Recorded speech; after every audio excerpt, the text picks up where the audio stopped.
شخص کے دین کا اعتبار نہیں ہے جو وعدے کی پاسداری نہیں کرتا۔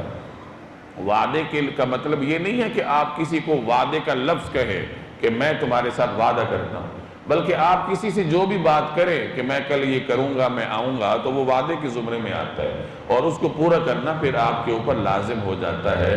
زبان سے نکلے ہوئے الفاظ کو پورا کرنے کی فکر کرنا، یہ وعدے کا مفہوم ہے، اور یہ بھی ہم میں سے ہر شخص کے اندر ہونا چاہیے۔ آپ صلی اللہ علیہ وسلم نے نبوت ملنے سے پہلے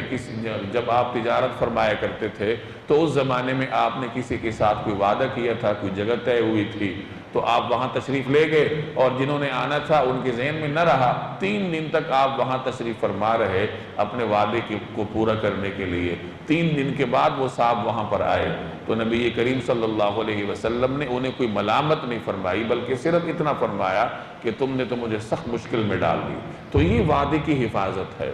رسول اللہ صلی اللہ علیہ وسلم کثرت سے جمعے کے خطبے میں یہ جملہ ارشاد فرمایا کرتے تھے، یا اپنے خطبات میں یہ جملہ ارشاد فرماتے تھے، لا ایمان لمن لا امانت لہ ولا دین لمن لا وعد لہ، کہ اس شخص کے ایمان کا کوئی اعتبار نہیں ہے جس میں امانت داری نہیں، اور اس شخص کے دین کا کوئی اعتبار نہیں ہے جو وعدے کا پاس نہیں کرتا۔ اور یہی 2 صفات اپنانے کی آج ہمیں حد درجے کی ضرورت ہے۔